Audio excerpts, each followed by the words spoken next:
Growing up, I did the average thing every child would do.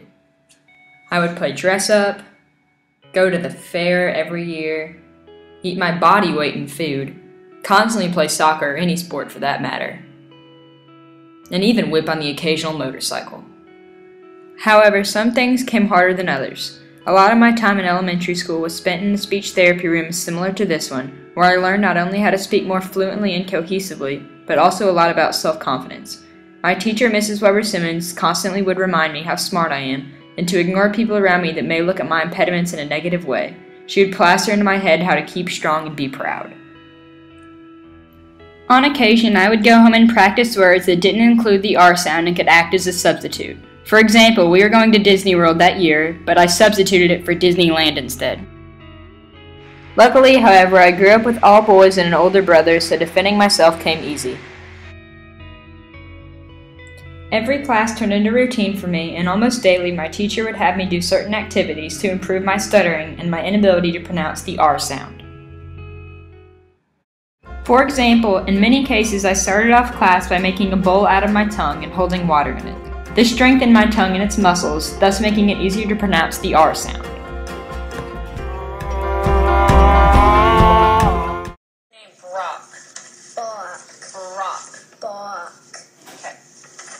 I want to know what you do when you say the word serious. What is your tongue doing when you say the word serious?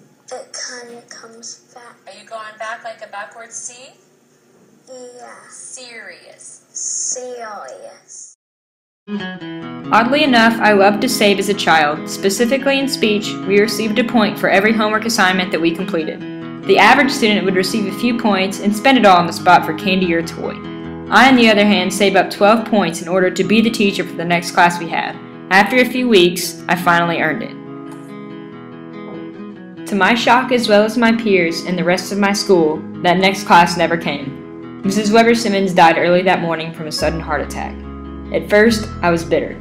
I didn't understand why my prime motivator was being taken away, but then I picked my head up like she taught me and turned my frustration into motivation. But not all was lost. My mom put a paper on the refrigerator that she wrote to me just before she died as a form of remembrance. However, I looked at it as a piece of determination. Every morning I attempted to make the situation more positive. The more I woke up to this in the ticket, to be the teacher, the more I thought about truly being that next teacher. I wanted to carry out her legacy and have this cycle be continuous because I never got my chance. And simply that started with me, even as a 5th grader. I began to become more and more interested in the subject, especially as I approached the question, what will I truly do with my life?